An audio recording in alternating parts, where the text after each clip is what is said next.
partly to entertain, it's partly to inform. So I think it makes a very important contribution even to rehabilitation. Oh. When we first started, it was banned. Yes. By one particular prison governor. That particular prison governor, just 1 month later, was receiving an award at Buckingham Palace. So I put his picture with Princess Anne getting this award together with his letter. The juxtaposition wasn't lost on most of the prison, I mean. Indeed, the Prison Officers Association formally banned it at their conference. So you see how popular it was. Yes. Well, they can't do it now because they were told, of course, that it was done, Inside Time had started with the complete support of the prison service.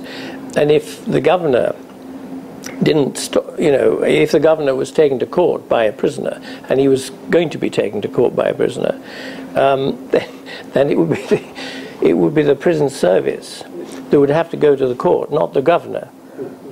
And they would have difficulty explaining the...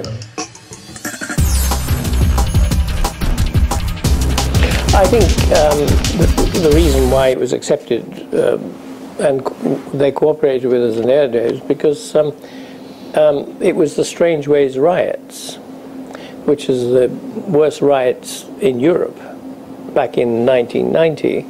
And they realized that, you know, if they didn't want to have more of these, they had to sort of do something. And those riots took place because prisoners didn't have an outlet for their grievances. It was quite clear.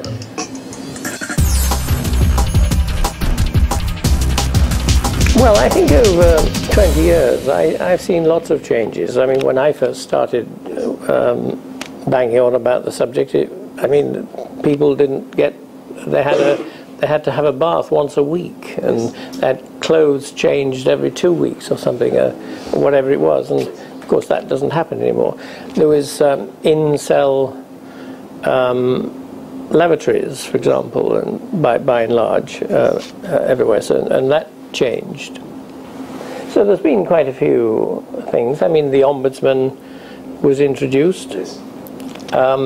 When I first started, we had a chief inspector of prisons who was actually a diplomat. And the only thing that happened with his reports is that he put them in a file. Yes. Ah. And so nobody ever knew it. So the government thought, we'll fix that. And I think they got a judge, and he'll sort things out. Of course, he was more... Well, at the moment, the coalition government are talking about a rehabilitation revolution. And they've come up with that, I think, because they realize that prison is very, very expensive. And, you know, it doesn't really, it's not a good, it's very expensive, but it's not producing the results, really, because the majority of people who go in are coming out and going in again, you see.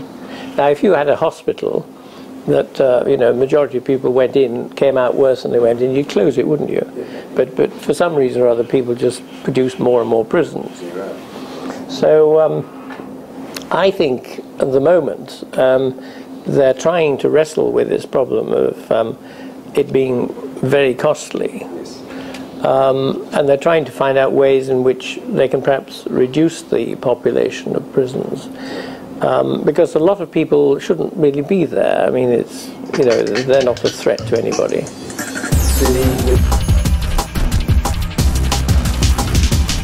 Well, that's because the inspectorate is very important, particularly for unannounced visits to prisons. I mean, it's absolutely essential.